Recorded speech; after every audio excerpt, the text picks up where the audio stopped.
नमस्कार दोस्तों, निर्माण जीएस एकेडमी यूट्यूब चैनल में मैं मनीष मिश्रा आपका हार्दिक स्वागत करता हूं। जैसा कि पिछला वीडियो मैंने आपको वैदिक सभ्यता के सामाजिक जीवन में, जिसमें आश्रम व्यवस्था इत्यादि के बारे में जानकारी दी थी, जिसमें मैंने ऋण इत्यादि के बारे में बताया था। अगर आपने वो पिछला वीडियो नहीं देखा है तो ऊपर में आई बटन में जो है आपके पास वो लिंक आ रही होगी, आप उस पर क्लिक करके डायरेक्ट वीडियो में जा सकते हैं और पिछले वीडियो को देख सकते हैं। क्योंकि आज का जो वीडियो मैं आपको उसके आगे बताऊंगा तो उसके लिए जरूरी है कि आपको पहले जो पिछला वीडियो है उसको देखना आवश्यक है, तभी आपको आगे की चीजें समझ में आएंगी। तो जैसा कि हमने पिछले वीडियो में आपको जानकारी जो दी थी, उस वीडियो में मैंने बहुत सारे लोगों के कमेंट भी पढ़े कि क्या क्या चीज़ें उन्होंने क्वेश्चन पूछे, और आज उन्हीं के क्वेश्चंस का जो है मैं जवाब दूंगा। यानी कि जब मैं पढ़ाऊंगा तो आपको आपके प्रश्नों का उत्तर जो है मिल जाएगा। अब दोस्तों एक बात बता दूं, जैसे पिछले वीडियो में मैं कमेंट पढ़ रहा था, चूंकि पढ़ाते समय मैं कमेंटों पर ज़्यादा ध्यान नहीं दे रहा था कि कमेंट तो आ रहे थे। जैसे प्रशांत जी का कमेंट आया था, प्रशांत जी का कमेंट ये आया था कि भाई अब यानी कि वैदिक सभ्यता के बारे में पढ़ते हुए जयकारा लगाने का मन कर रहा है। तो मैं दोस्तों आपको ये बता दूं कि दरअसल वैदिक सभ्यता का जो सामाजिक जीवन था, मतलब कि लोग समाज में कैसे रहा करते थे, यानी कि वो समाज उनका किस तरीके से चाल चलन था, ये सब चीज़ों की जानकारी जो है हमें वेदों इत्यादि से मिलती है कि ये लोग रहते कैसे थे, इनका समाज कैसे था। इसी वजह से वो सभी चीज़ें मैं आपको बता रहा था जो उनके सामाजिक जीवन से संबंधित थी, क्योंकि आश्रम व्यवस्था उसी समय पे बनी थी और सभी लोग आश्रम व्यवस्था को फॉलो भी किया करते थे। वो ऋण जो 5 प्रकार के मैंने आपको बताए थे, देव ऋण, भूत ऋण, ऋषि ऋण, अतिथि ऋण और पितृ ऋण, उन 5 ऋणों को उतारने की बात कही गई है और पुरुषार्थ इत्यादि के बारे में मैंने आपको बताया था। लास्ट में ये भी कहा था कि जैसे ही अगला वीडियो आएगा मैं आपको बताऊंगा कि अभी गृहस्थ जीवन थोड़ा बहुत बचा है। गृहस्थ के अलावा कौन सा देखा जाए तो वानप्रस्थ और सन्यास पूरा बचा है, जिसमें से शायद शिव तिवारी जी का कमेंट था कि सर वानप्रस्थ और सन्यास आश्रम को थोड़ा सा डिटेल में बताइएगा। बिल्कुल बता दूंगा। थोड़ा सा हमें ये भी ध्यान रखना पड़ता है कि हम जो चीज़ें आपको यहाँ पे बताते हैं वो चीज़ें एग्जाम में रिलेवेंट भी हो, यानी कि एग्जाम में पूछी जाए। हालांकि जो मैं संपूर्ण चीज़ों की जानकारी इसलिए दे रहा हूं क्योंकि अभी तो आप मान लीजिए अगर छोटे लेवल के एग्जाम की तैयारी कर रहे हैं तो उसमें आपको बेनिफिट तो हो जाए, साथ में बड़े लेवल में जब आप जाएंगे तो आपको पढ़ने में कभी उतना ज़्यादा दिक्कत परेशानी ना हो, आपको आसानी से जो नई चीज़ें मिले आप उसे ग्रहण कर सके। इसीलिए थोड़ा सा डिस्क्रिप्शन अपन लेकर के चलते हैं। बिल्कुल मैं धार्मिक इसमें नहीं जा रहा हूँ कि मैं धार्मिक हो रहा हूँ, आपको ये सब चीज़ें बता रहा हूँ, आप मुझे बिल्कुल सोच ले कि नहीं एकदम पूजा पाठ वाला चल रहा। नहीं दोस्तों, दरअसल ये वैदिक सभ्यता का समाज ही ऐसा था जिसमें ये सभी चीजों की जानकारी है। तो निश्चित रूप से हमें जानने का भी अधिकार है और जानना भी आवश्यक है, ताकि कल को आपके सामने कोई भी ऐसा प्रश्न आ जाए या कहीं समाज में भी आप बैठे हो तो ऐसे संबंधित प्रश्नों का उत्तर आप क्या है उसी समय दे सकें। तो आज हम चर्चा करते हैं दोस्तों। सबसे पहले मैं उन 4 पुरुषार्थों को लिख देता हूं जो 4 पुरुषार्थ महत्वपूर्ण थे, जिनकी प्राप्ति के उद्देश्य बताए गए थे। सबसे पहला था धर्म, दूसरा था आपका अर्थ, तीसरा था आपका काम मैंने बताया था, और चौथा मैंने बताया था आपको मोक्ष। अब इन 4 पुरुषार्थों में या इन उद्देश्यों में, उद्देश्य भी कह सकते हैं क्योंकि जीवन का तो यही उद्देश्य है कि हमें इन चीजों की प्राप्ति करना। आज के समय में भी आपका भी यही उद्देश्य है कि एक तो हम धर्म यानी अपने कर्म से जुड़े रहें, अर्थ यानी कि हमारे पास पैसा है, इनकम है। वर्तमान में कोरोना की वजह से सभी की लगभग इनकम बंद हुई है। काम वासना से संबंधित भाई सीधी सी बात है कि वात्सायन ने जो कामसूत्र लिखी है वो युवाओं के लिए ही लिखी है, लगभग संपूर्ण प्राणी जगत के लिए लिखी, क्योंकि देखिए कहीं ना कहीं इसका संबंध सृष्टि को चलाने से। इसके अलावा मोक्ष का अर्थ दोस्तों ये है कि इस संसार के जन्म मृत्यु से भी परे हो जाना। यानी एक बात हमेशा तय है कि अगर आपने इस संसार में जन्म लिया है तो आपकी मृत्यु निश्चित, ये अकाट्य सत्य है। और जितना दर्द जन्म के समय में होता है उतना ही दर्द मृत्यु के समय में भी होता है। ये चीजें आपको याद रखनी होगी, क्योंकि जन्म के समय आप इतने नादान होते हैं कि आपको वो समझ में नहीं आता, लेकिन मृत्यु के समय में आप सोच सकते हैं कि कितनी पीड़ा होती होगी कि इंसान अपने प्राणों को त्याग देता है। तो उस संसार के भवसागर से भी तर जाना है। जन्म यानी कि जो मरा है वो जन्म लेगा और जो जन्म लिया है वो मरेगा। ये सृष्टि का नियम है जो चलता रहता है। अगर साइंटिफिक रूप में हम चलें तो energy is never destroy, never created. ना तो ऊर्जा को उत्पन्न किया जा सकता है, ना ही नष्ट किया जा सकता है। तो ये जो शरीर के अंदर की आत्मा है दोस्तों, इसे एनर्जी हम कह सकते हैं, अगर साइंटिफिक रूप में चले, हम वैज्ञानिक दृष्टिकोण से देखते हैं तब। तो मोक्ष जो बताया गया है वो जीवन का अंतिम उद्देश्य बताया है। तो यहीं से जुड़ा हुआ हमारा कौन सा था आश्रम? गृहस्थ आश्रम के बाद आने वाला आश्रम वानप्रस्थ। गृहस्थ में दोस्तों क्या चीजें मैंने छोड़ दी थी? जो दूसरा आश्रम था जिसकी आयु भी मैंने आपको बताई थी कि 26 से 50 वर्ष की आयु मानी गई थी।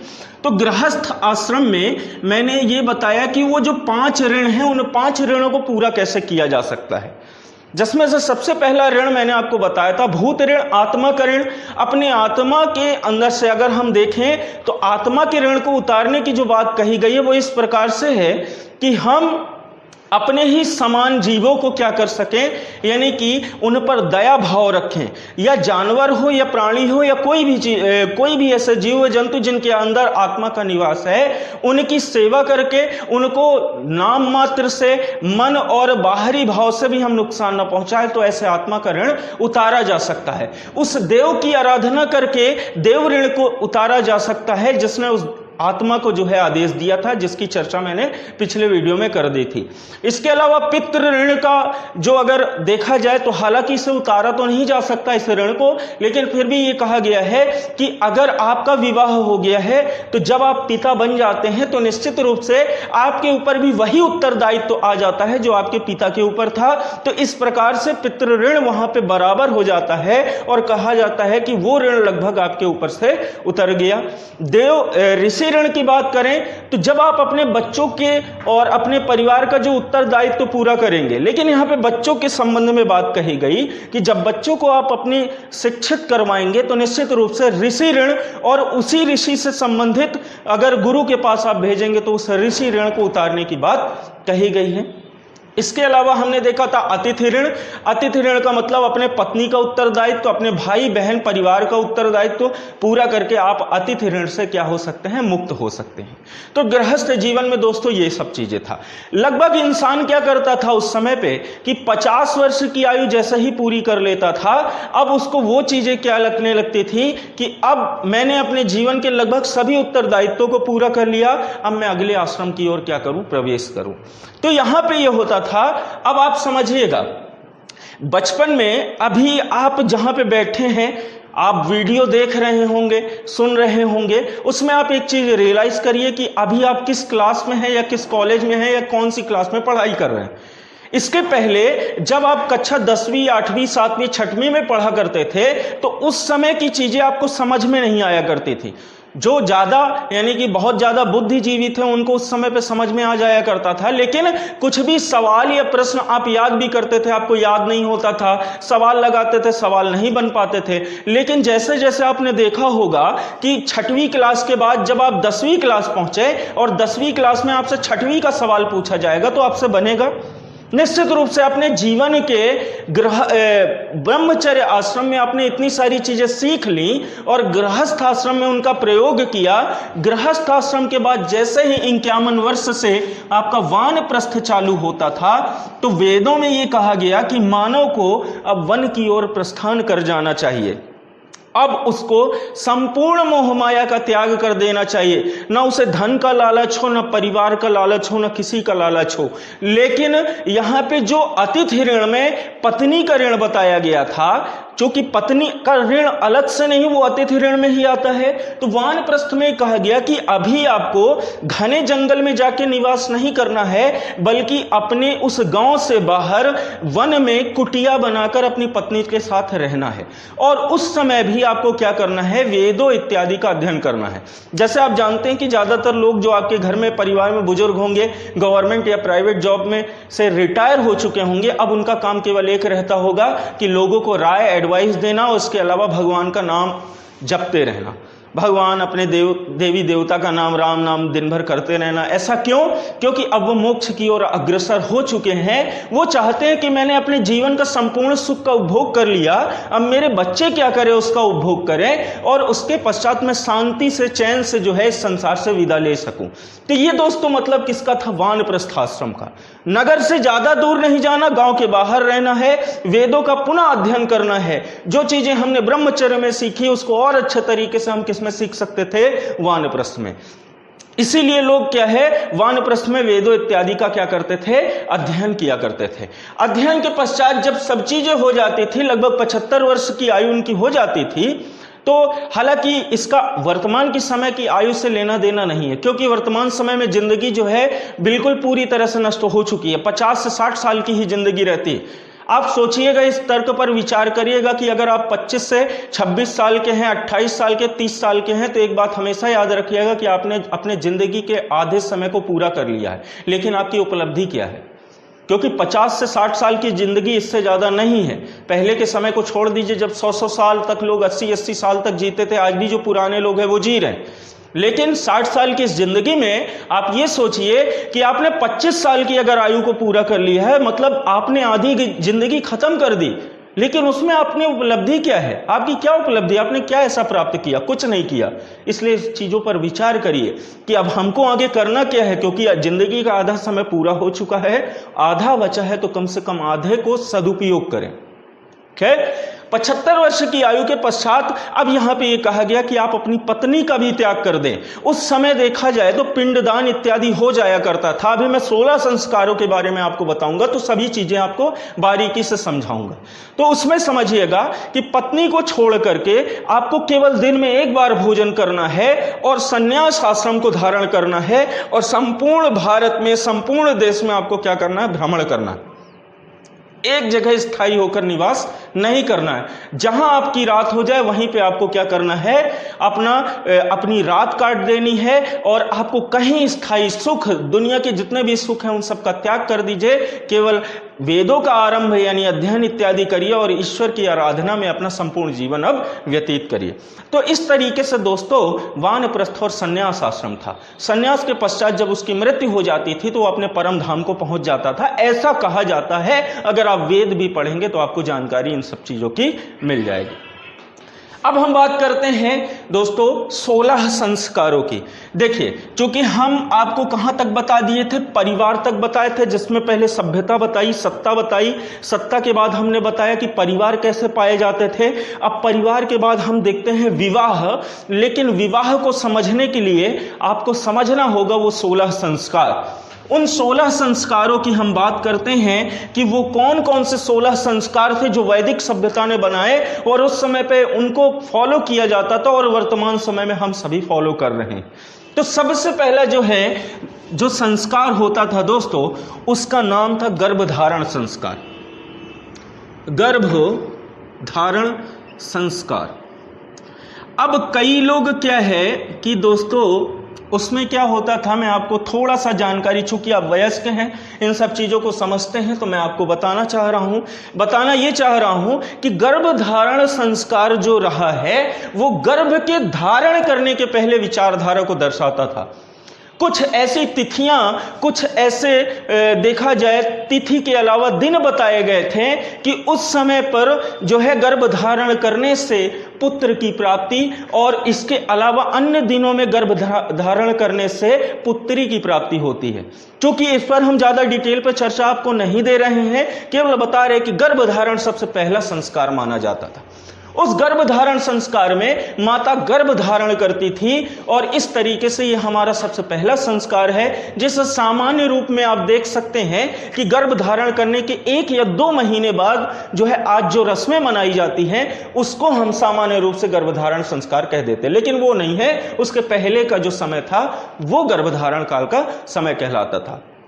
इसके अलावा दूसरा दोस्तों हम देखते हैं, दूसरा था आपका पुंसवन संस्कार। अब पुंसवन की हम बात करें तो दोस्तों पुंसवन जो संस्कार था, इस संस्कार में यह माना जाता था कि गर्भ के अंदर जो बच्चा है उस बच्चे का मस्तिष्क अब विकसित होना चालू हो गया है। अब वो बच्चा गर्भ के अंदर बहुत सारी चीजों को समझ सकता है और सोच सकता है, उस पर विचार कर सकता है, उसको धीरे धीरे उसका ज्ञान बढ़ सकता है। इसका सबसे बड़ा उदाहरण आपने महाभारत में अभिमन्यु को देखा होगा कि अभिमन्यु ने चक्रव्यूह का भेदन जान लिया था गर्भ के अंदर ही, परंतु उसको उससे बाहर निकलने का भेद नहीं जान पाया था। उस समय जो उनकी पत्नी थी वो सो गई थी, ऐसे आपने कहानी के माध्यम से सुना होगा। तो पुंसवन संस्कार प्रायः तीसरे महीने में लगभग मनाया जाता था और इसमें ऐसा मानते थे कि बच्चे के मस्तिष्क का क्या हो रहा है, विकास हो रहा है। तो ये दूसरा संस्कार था दोस्तों। तीसरा जो संस्कार माना जाता है, तीसरे संस्कार को हम कहते हैं सीमांतोन्नयन। सीमांतोन्नयन क्या है? जन्म के बाद ये सबसे पहला संस्कार दोस्तों माना जाता था, सीमांतोन्नयन। देखिए, अच्छा सॉरी, सीमांतोन्नयन के बारे में बता दूं, जन्म का, अभी जन्म बच्चे का नहीं हुआ है, उसके पहले का संस्कार, इसके बाद वाले अपन जन्म की बात करते हैं। सीमांतोन्नयन में अक्सर महिलाओं को क्या कहा जाता था कि आप सद्विचार करें और सत्कर्म करें। मतलब कि जब गर्भ का लगभग 6वां या 8वां महीना चल रहा होता था या कुछ भी है, जो गर्भवती महिलाएं होती हैं उनके सामने हमेशा आप देखेंगे कि अच्छी अच्छी चीजें रखी जाती हैं, अच्छी अच्छी चीजों को पढ़ने की सलाह दी जाती है, क्योंकि कहीं ना कहीं जब माता के मन में अच्छे विचार आएंगे तो उसका प्रभाव उसके बच्चे पर पड़ेगा, उसके बच्चे में भी वो सद्गुण क्या है आना चालू हो जाएंगे। इसी वजह से ऐसे सीमांतोन्नयन में माताओं को वेद इत्यादि, उस समय वेद पढ़ने की इजाजत थी, वर्तमान समय में भले न हो, लेकिन उस समय वेद इत्यादि और अच्छी चीजों को पढ़ने की इजाजत थी। तो स्त्रियां क्या करती थी कि गर्भधारण के लगभग 6वें 8वें महीने में ऐसा किया करती थी। इससे क्या है, जो सद्विचार होते थे उनके मन में आते थे और उनको पुत्रों को प्राप्त होते थे, यानी कि जो उनके संतान है उनको प्राप्त होते थे गर्भ के अंदर ही। इसके पश्चात हम बात करते हैं, इसके पश्चात जो हमारा अगला संस्कार रहा है वो रहा है दोस्तों जात कर्म। ये माना जाता है कि बच्चे के जन्म के पश्चात सबसे पहला संस्कार रहा है जात कर्म। आपने देखा होगा अपने घर में या कहीं भी, जब बच्चे या संतान उत्पत्ति होती है, बच्चे पैदा होते हैं, तो पैदा होने के साथ में आपने देखा होगा कि बच्चे को शहद चटाया जाता है। शहद चटाया जाता है। क्यों चटाया जाता है? शहद जैसे उसको खिला देते हैं तो इससे उसके अंदर गर्मी इत्यादि उत्पन्न होती है और जो बाहरी रोग है, क्योंकि अभी बच्चा गर्भ से बाहर निकला है, अभी उसने बाहर का एटमॉस्फेयर, बाहर का मौसम इत्यादि नहीं झेला है, बाहर का समाज कैसा, ये सब चीजों के बारे में नहीं जानता वो। तो जैसे ही गर्भ से बाहर निकलता है तो जात कर्म संस्कार किया जाता है, उसमें बच्चे को शहद इत्यादि जो है चटाया जाता है, जिससे ये हो कि बच्चे के अंदर किसी भी प्रकार के कोई रोग इत्यादि व्याधि जो है उसको परेशान ना करे। तो दोस्तों जात कर्म ये क्या था आपका जन्म के समय का पहला संस्कार। इसके बाद अपन दूसरे संस्कार की बात करते हैं। तो जो अगला संस्कार रहा 5वां, जिसे हम कहते हैं नामकरण संस्कार। अब इसके बारे में तो आप सभी लोग जानते होंगे, जिसे हम शॉर्ट फॉर्म में कह सकते हैं बरहों संस्कार। बरहों संस्कार उस समय पे वैदिक सभ्यता के लोग किया करते थे, जिसमें बच्चे का नाम इत्यादि दिया जाता था और बच्चे के राशि का नाम इत्यादि सब जो है गणना करके निकाल के जो है उसका नाम निश्चित कर दिया करते थे, जिसे हम क्या कहते हैं, नामकरण संस्कार कहते हैं। चलिए, तो मुझे हंसी इस वजह से आ रही है कि क्या है कि अभी मैं आपको बताऊंगा, जब आगे अपन पढ़ेंगे तो नामकरण या बरहों संस्कार के बारे में थोड़ा सा और जानेंगे, है ना। काफ़ी लोग खुश हो गए होंगे कि बचपन में उनका हुआ होगा, है ना। और कुछ लोग तो भाई जिनकी शादी विवाह हो गई होगी, उनको भगवान करे मौका मिले, अच्छा, है ना। चलिए, अब अपन चर्चा करते हैं नामकरण के बाद जो अपना अगला संस्कार आता था, निष्क्रमण संस्कार। अब समझिएगा दोस्तों, निष्क्रमण संस्कार क्या था। एक शब्द आपने सुना होगा या अभी चूंकि नहीं सुना है, या सुना होगा, पहले पढ़ा हो, गौतम बुद्ध के बारे में। जब गौतम बुद्ध ने गृह त्याग किया था उसे महाभिनिष्क्रमण कहते हैं। यहाँ पे निष्क्रमण, तो इसका भी अर्थ यही है, निकालना। यानी कि जब बच्चा जन्म के 4थे महीने में पहुंच जाता था, जन्म लेने के पश्चात जब 4थे महीने में रहता था, तो उसको घर से थोड़ा बाहर निकाला जाता था। ये नहीं कि भगा दिया, इसका अर्थ यह है कि घर से बाहर निकालना, मतलब बाहर उसको, बच्चे को लेकर के समाज इत्यादि के दर्शन कराना। ये एक प्रथा होती थी कि अब वो घर में रह चुका, घर का वातावरण देख चुका, अब उसको बाहर का भी वातावरण क्या किया जाए, दिखाया जाए। तो ये कौन सा था आपका निष्क्रमण संस्कार। बड़े ध्यान से समझ लीजिएगा, कोई भी डाउट होगा आप कमेंट कर सकते हैं, ठीक है। इसके बाद जो 7वां हमारा संस्कार रहा है निष्क्रमण संस्कार के बाद, सभी लोग लगभग इससे परिचित हैं, जिसे हम अन्नप्राशन कहते हैं। अगर हम गांव की भाषा में कहें, कई लोग इसको पसनी के नाम से जानते हैं।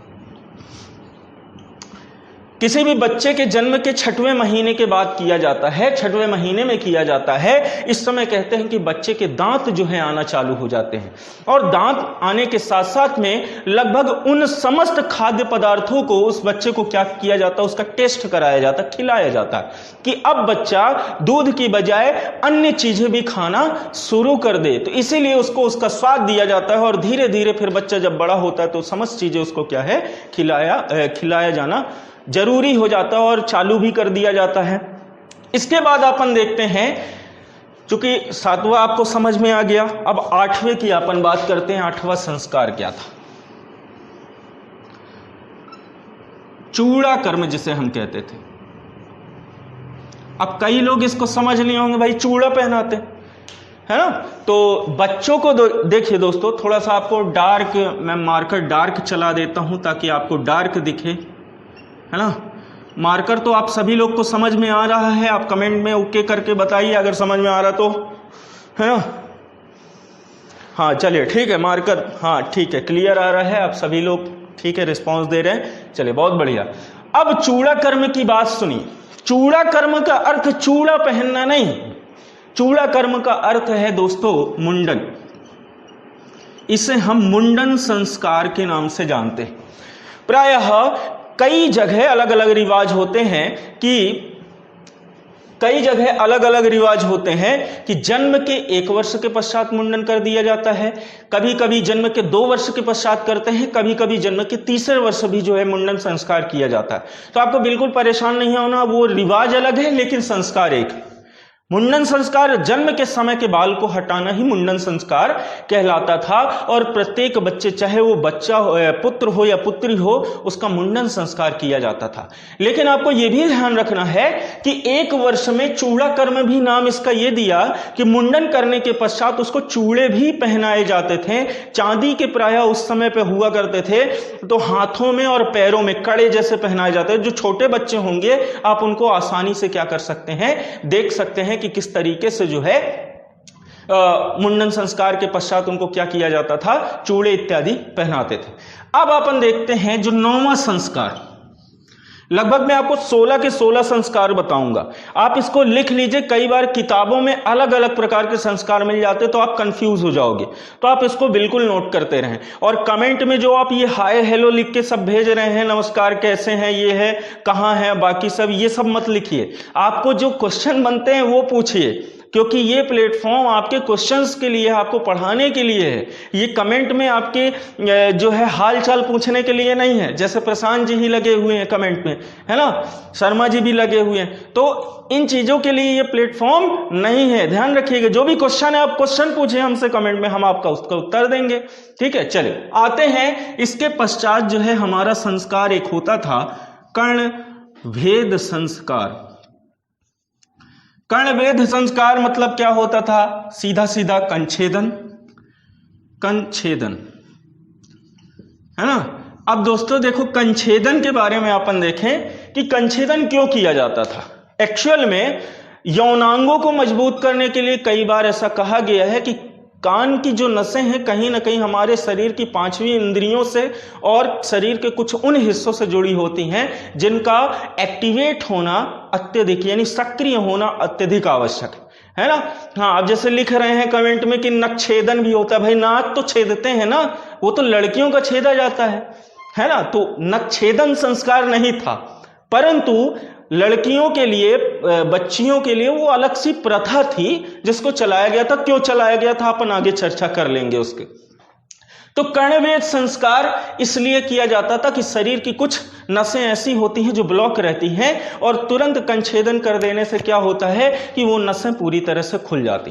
तो ये भी हमारा 9वां संस्कार रहा है, जिसे हम क्या कहते हैं, कर्ण वेध संस्कार या कंछेदन संस्कार। इसके बाद जो हमारा अगला संस्कार रहता था जिसे कहते थे विद्यारंभ, विद्यारंभ संस्कार, यानी कि विद्या का आरंभ।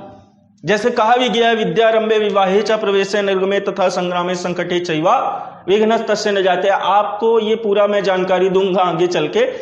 मैं जल्दी में बोल गया, आप सुन भी नहीं पाए होंगे, समझ भी नहीं पाए होंगे। लेकिन विद्यारंभ का अर्थ है विद्या का आरंभ होना। अभी यहाँ पे उस विद्या की बात नहीं की जा रही है कि जिसमें वेद इत्यादि का पढ़ाने, नहीं, वो वेदारंभ संस्कार रहा है। यहाँ विद्या आरंभ मतलब जो प्राथमिक शिक्षाएं होती थी वो वहां पे चालू की जाती थी। जैसे आपके जब आपका भी विवाह होगा, बच्चे होंगे, बच्चे धीरे धीरे बड़े होंगे, थोड़ा बहुत समझने लगेंगे, स्कूल भले ना जाते हो लेकिन आप उनको सिखाएंगे। A for apple, B for ball, C for cat, D for dog, ये सब सिखाएंगे, है ना। तो छोटा अनार का बड़ा आम का ज्यादा सिखाइएगा उसके बाद ही, ठीक है। तो विद्यारंभ भी एक क्या रहा है, संस्कार रहा है। विद्यारंभ संस्कार के पश्चात सबसे महत्वपूर्ण संस्कार जिसे माना जाता था और आज भी उसको मानते हैं, आधी शादी के बराबर, आधे विवाह के बराबर माना जाता है, वो कहलाता था यज्ञोपवीत। यज्ञोपवीत, क्योंकि यज्ञोपवीत के बारे में कहा भी गया है कि यज्ञोपवीतम परमम पवित्रम प्रजापतेरत सहजम पुरस्तात आयुषमग्रम प्रतिमुंच शुभ्रम यज्ञोपवीतम पलमस्तु तेजा, है ना। अब ये भी जल्दी बोल गया, आप कहेंगे अब ये क्या है। तो दोस्तों यज्ञोपवीत को परम पवित्र माना गया है। मतलब यज्ञोपवीत का अर्थ होता है जनेऊ को धारण करना। आपने देखा होगा जनेऊ धारण करते हैं ब्राह्मण, क्षत्रिय, वैश्य और शूद्र। उस समय पे सभी लोग धारण करते थे, लेकिन वर्तमान में जब उत्तर वैदिक काल धीरे धीरे उस समय पे चला आया तो उत्तर वैदिक काल में वंचित कर दिया गया शूद्र को और वैश्य वर्ग को यज्ञोपवीत से, क्योंकि उनके पास उतना धन नहीं होता था कि जितने धन में वो क्या कर सके, यज्ञोपवीत कर सके, क्योंकि पैसे उस समय बहुत ज्यादा लगते थे। आपको जानकारी के लिए बता दूं कि वैदिक साहित्य में उल्लेख मिलता है कि स्त्रियों का भी यज्ञोपवीत किया जाता था और स्त्रियों के यज्ञोपवीत में उन्हें ऊन का क्या पहनाया जाता था, जनेऊ पहनाया जाता था। लेकिन धीरे धीरे जब स्त्रियों की सामाजिक स्थितियां थोड़ा सा खराब होने लगी तो उस समय यज्ञोपवीत से उनको वंचित कर दिया गया, क्योंकि जैसे लोपामुद्रा, अपाला, घोषा, ऐसी कई विदुषी महिलाओं का उल्लेख मिलता है जिनका यज्ञोपवीत हुआ था। वेदों में इनका उल्लेख भी है, ठीक है। तो यज्ञोपवीत दोस्तों क्या है, जनेऊ को धारण करना। और उस यज्ञोपवीत में क्या मानते थे कि अब जातक क्या है कि जिसका यज्ञोपवीत हो गया अब वो वेदों के अध्ययन के लिए क्या हो चुका है, काबिल हो चुका है, ठीक है। तो जैसे ही यज्ञोपवीत करते थे तो मैंने आपको बताया कि इसके पश्चात वेद इत्यादि पढ़ना चालू कर देते थे, जिसे हम क्या कहते थे, अगला संस्कार वेदारंभ संस्कार। अब यहां से क्या होता था, वेद इत्यादि का आरंभ होता था।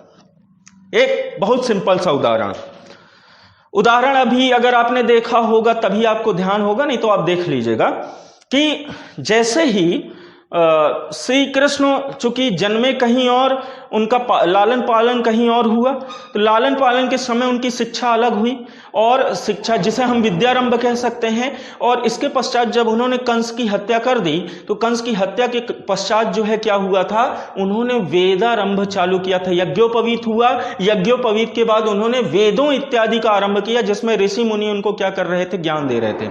और उन्होंने उसमें आपने देखा होगा कि कृष्ण और बलराम जब बैठे थे तो उनके सिर पर बाल नहीं थे। तो वेदारंभ के दौरान ही एक और संस्कार होता था जिसे कहा जाता था केशांत, केशों का अंत करना, यानी कि जो बाल होते हैं उनका अंत कर देना। और केशांत होकर के ही क्या होता था, वेद का आरंभ किया जाता था, वेदों का पाठ इत्यादि किया जाता था। अब जैसे ही वेदारंभ हमारा हो गया है ना, तो वेदारंभ के पश्चात क्या है, जो हमारा 14वां संस्कार होता था दोस्तों। तो अब हम बढ़ रहे हैं, अब अंतिम दौर में चूंकि संस्कार के पहुंच रहे हैं। एक एक नोट कर लीजिएगा क्योंकि मैंने मिटाया नहीं है, फिर आप बाद में अभी कमेंट करोगे कि सर ये वाला संस्कार जो है मैं लिख नहीं पाया, वो ये सब चीजें नहीं, इसीलिए मैंने लाइन से बता दिया है आपको, ठीक है। अब 14वां जो संस्कार दोस्तों होता है वो आपका होता है समावर्तन। समावर्तन, वेद का पाठ करने के बाद जब केशांत होता था तो समावर्तन संस्कार माना गया है। इस समावर्तन संस्कार में क्या होता था, तो ऐसा रीति थी कि वेदों के पढ़ने के पश्चात जब वो अपने गुरुओं के घर से विदा लेता था तो उसे 8 घड़ों से स्नान कराया जाता था। ये चीजें आपको एक साथ मिलेंगी। अब चूंकि ऐसा रिवाज नहीं है, जो ब्राह्मण समुदाय होगा जिनके घर में यज्ञोपवीत होता है, तो आपने देखा होगा कि उनको कैसे ये सब चीजें एक साथ होती हैं। कैसे होती हैं कि जैसे ही यज्ञोपवीत चालू होता है, जिसे हम बरुआ संस्कार भी कह सकते हैं, तो जब जनेऊ धारण करवाते हैं तो पहले उनका क्या करते हैं, किनारे किनारे बाल रहते हैं, बीच का उड़ा देते हैं, चुटैया रहती हैं उनकी, है ना। और जैसे ही उनको क्या है नियम कानून बनाए जाते, तो ऐसा कहते हैं कि वो वेद का आरंभ हो गया। फिर उसके पश्चात क्या होता है कि जैसे ही ये सब चीजें हो जाती हैं, तो उसके बाद उनके पूरे बाल को हटा दिया जाता है, केवल चोटी बस रहती है उनकी, है ना। चोटी रहने के बाद फिर समावर्तन होता है, नहलाया भी जाता है उनको। तो नहलाने के समय में 8 घड़े होते हैं, उन 8 घड़ों के पानी से उनको नहलाया जाता है। तो दोस्तों ये आपको याद रखना है कि समावर्तन संस्कार भी एक कौन सा रहा है, 16 संस्कारों में से एक रहा। इसके पश्चात हम अगली बात करें तो अगला जो संस्कार था, चूंकि अब सब कुछ हो गया, उसने सब कुछ पढ़ लिया, ब्रह्मचर्य के आश्रम को पूरा कर लिया, तो दूसरा आ गया गृहस्थ आश्रम। गृहस्थ आश्रम में सबसे महत्वपूर्ण संस्कार जो रहा है वो रहा है विवाह संस्कार। अब विवाह का नाम सुन के कई सारे लोग खुश हो गए होंगे, जिनकी शादी हुई होगी वो दुखी हो गए होंगे, उनके लिए क्षमा चाहूंगा। और जो खुश हो रहे हैं तो क्या बताऊं, जो खाए वो पछताए, जो ना खाए वो भी पछताए वाला काम है। तो विवाह संस्कार भी 16 संस्कारों में एक माना गया। इसके पश्चात लास्ट संस्कार की बात कर लें, जब इंसान की मृत्यु हो जाती थी, तो मृत्यु के पश्चात जो अंतिम संस्कार था उसे अंत्येष्टि संस्कार कहा गया। अंत्येष्टि संस्कार में ज्यादातर जातक को अग्नि के हवाले करते हैं। हमारे हिंदू समाज में क्या किया जाता है, जातक को जला दिया जाता है, अग्नि के हवाले करते हैं। यहाँ पे अग्नि का एक बहुत बड़ा कॉन्सेप्ट है दोस्तों। सभी देवताओं का मित्र बताया गया है अग्नि को, क्योंकि अग्नि में जब हम कोई चीजें जैसे स्वाहा बोलते हैं, स्वाहा बोलते, इंद्राय नमः स्वाहा, वरुणाय नमः स्वाहा, जिन जिन देवताओं का स्वाहा जो बोला जाता है, तो मैं बता दूं कि अग्नि उनका मित्र होता था। क्योंकि आप हवन सामग्री, जो हवन का प्रयोग करते हैं, वैदिक सभ्यता के लोग जो किया करते थे, समझिएगा हवन में क्या क्या चीजें मिलती हैं, चावल मिला होता है, गुड़ मिला होता है, घी मिला होता है, तिल मिला होता है, जवा मिला होता है, सब खाने पीने की चीज, तो वो देवताओं का आहार हुआ करता था। और स्वाहा करने पर जिस देवता के नाम की आहुति दी जाती थी, उसी देवता की देखा जाए तो अग्नि क्या करता था, उन देवताओं को उनका आहार जो है, जो स्वाहा मिला होता था, प्रोवाइड कर देता था। इसलिए अग्नि को सभी देवताओं का क्या कहा गया है, मध्यस्थता या मित्र कहा गया। चर्चा करेंगे जो धार्मिक जीवन पढ़ेंगे, ठीक है। तो अंत्येष्टि में अग्नि के हवाले अब आपको समझ में आ गया होगा कि क्यों, क्योंकि अग्नि के माध्यम से जब शरीर अग्नि के हवाले कर देते थे, ऐसा मानते थे कि वो देवताओं के पास क्या हो गया, उनका शरीर समर्पित हो गया, सीधा सीधा। तो दोस्तों ये था हमारा 16 संस्कार। अब 16 संस्कार के बाद जो है अपन आ जाते हैं लास्ट टॉपिक पे, जिसका नाम था विवाह। क्योंकि मैंने विवाह के बोला आपको कि विवाह को समझने के पहले 16 संस्कार देखिए, 16 संस्कार बता दिया। अब केवल विवाह का देख लीजिए, बस 5 मिनट के अंदर इस टॉपिक को पूरा फिनिश करके फिर अपन नेक्स्ट वीडियो में आपको आगे की जानकारी देंगे। तो केवल विवाह देख लेते हैं, और विवाह में आपको बड़ी खुशी होगी सुन के कि 8 प्रकार के जो विवाह थे वो कैसे कैसे थे। तो देखिए सॉरी सर, पानी दे दीजिए। चलिए, तो अपन विवाह के बारे में देख लेते। तो दोस्तों विवाह इनका कैसा रहा है, तो समाज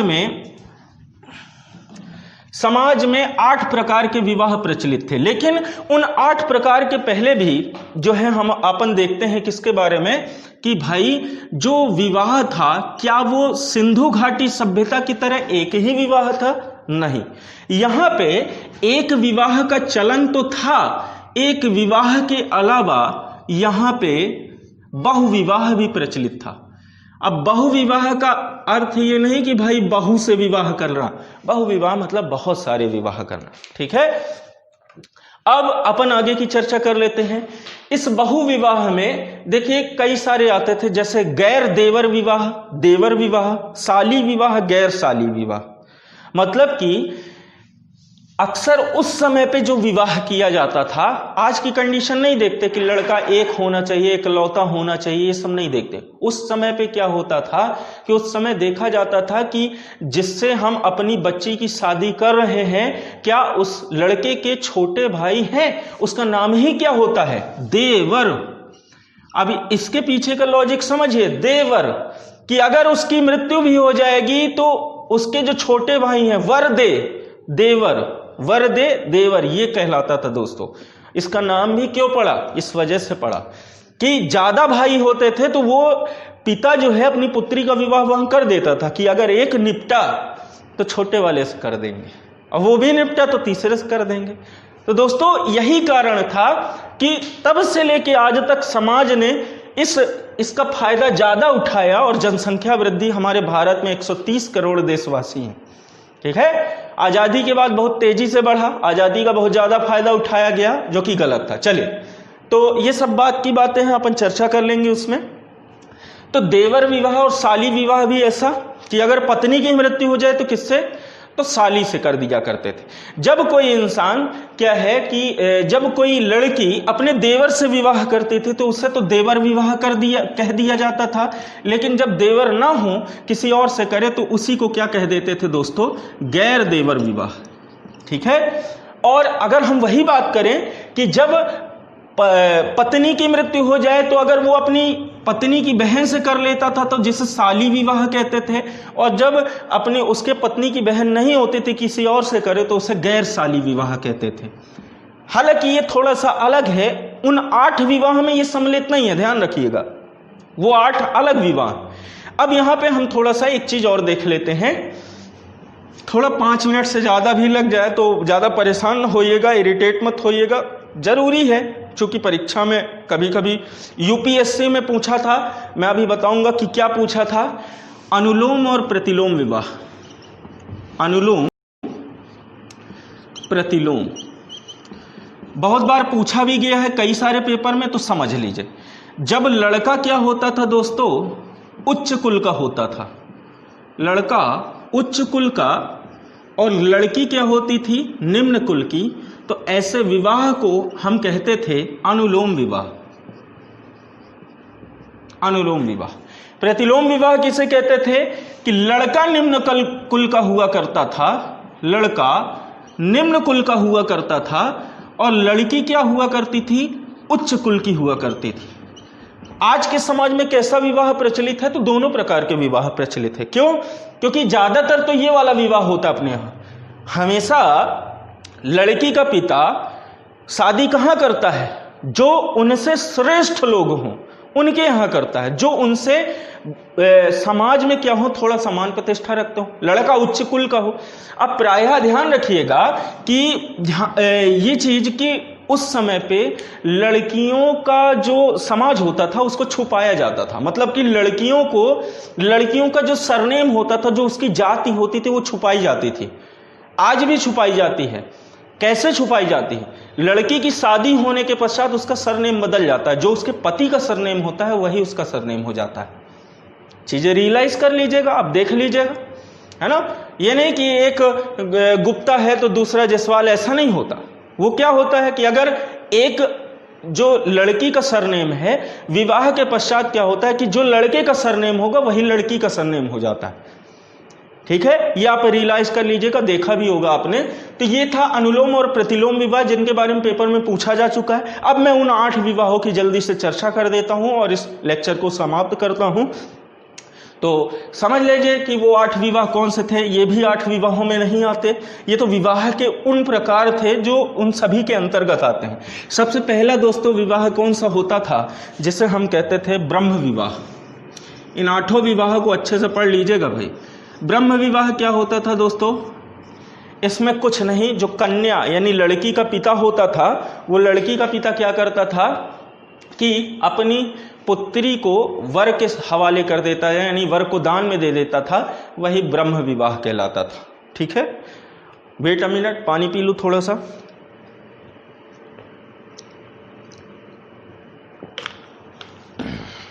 है ना। तो ब्रह्म विवाह कैसा था? यानी लड़की का पिता वर को बुलाकर अपनी पुत्री उसको सौंप देता था, यही ब्रह्म विवाह था। आजकल ऐसे पिता कम हैं जो अपनी पुत्री को वर के हवाले कर देते हैं, सौंप देते हैं, ऐसा नहीं करते, ठीक है ना। तो समाज में देखिए शुरू के जो 4 विवाह मैं आपको बताऊंगा समाज में उस समय पे मान्यता प्राप्त थे, और जो बाकी के 4 बताऊंगा वो मान्यता प्राप्त नहीं थे, निकृष्ट विवाह वो माने जाते थे। ये उत्कृष्ट विवाहों में से एक था, ठीक है। दूसरा दोस्तों होता था देव विवाह। देव विवाह मतलब देवता से विवाह नहीं करते थे। मैंने आपको बहुत पहले लेक्चर बताया था, लेक्चर में, कि भाई भारत को ब्रह्मावर्त भी कहते थे क्योंकि जो मुनि ऋषि मुनि थे उनको ब्रह्मा का स्वरूप माना गया था।